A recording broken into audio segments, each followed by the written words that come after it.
ओम नमो भगवते वासुदेवाय।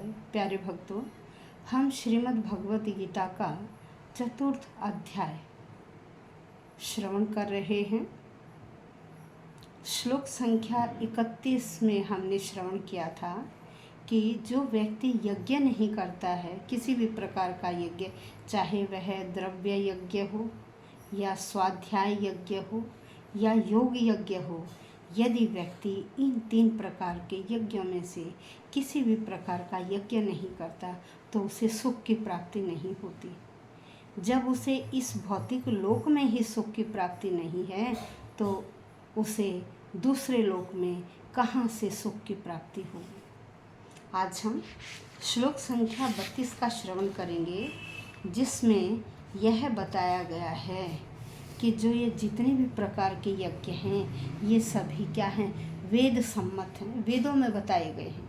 यह सारे यज्ञ वेदों में बताए गए हैं और जब हम इनमें से किसी भी प्रकार का यज्ञ करते हैं या अपने कर्म करते हैं तो उन कर्मों को करते हुए ही हम परम धाम को पहुंच जाते हैं। यदि हम उन कर्मों को निष्काम भाव से करते हैं तो निश्चय ही हमें परम धाम या मुक्ति की प्राप्ति होती है। हम इस भव बंधन से मुक्त हो जाते हैं। तो आइए श्लोक संख्या 32।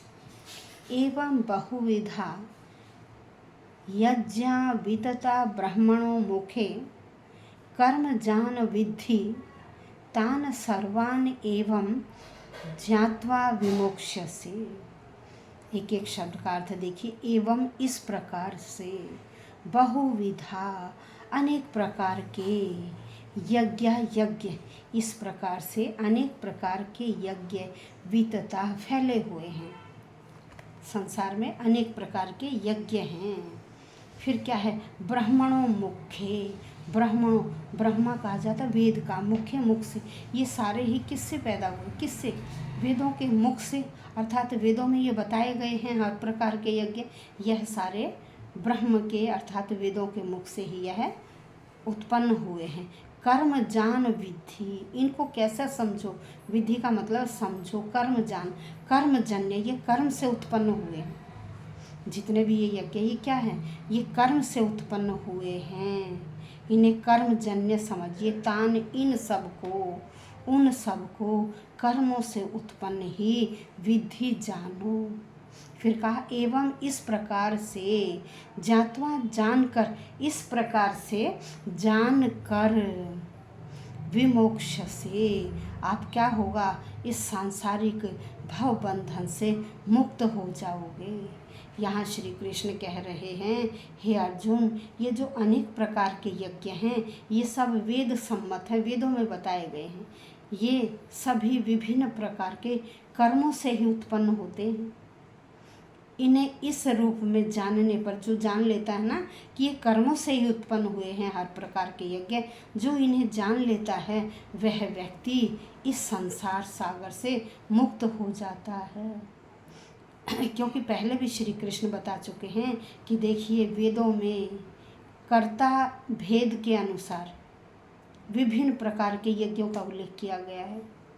भाई कर्ता भेद कैसे है, कोई सांसारिक मोह माया से, कोई इंद्रिय तृप्ति से, कोई सुखों की प्राप्ति से, इस प्रकार से यज्ञ करते हैं, यज्ञ करते हैं। कोई निष्काम भाव से करता है तो कर्ता भेद हो गया ना, कि कर्ता भेद होने के कारण अनेक प्रकार के यज्ञों का उल्लेख है। और लोग क्या है, अपनी इस देह आत्म बुद्धि में लीन हो जाते हैं और यज्ञ, अनेक प्रकार के यज्ञ करते हैं। उन्हें अपने शरीर मन बुद्धि के अनुसार ही वह उन यज्ञों को संपन्न करते हैं।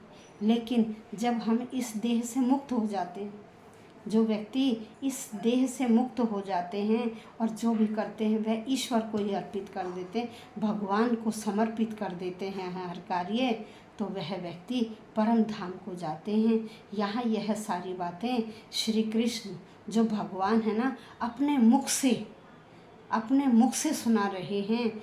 इन सब की पुष्टि यहाँ पर भगवान ने अपने श्रीमुख से की है कि कर्ता भेद के अनुसार हर व्यक्ति के लिए यज्ञों का उल्लेख किया गया है। वो कहाँ किया गया है? वेदों में। और वेदों में जो बताई गई बातें हैं हम उन्हीं के अनुसार अनुसरण करते हैं, उन पर चलते हैं। तो यह सारी बातें भगवान ने अपने श्रीमुख से यहाँ बताई हैं। धन्यवाद। कल हम श्लोक संख्या 33 का श्रवण करेंगे।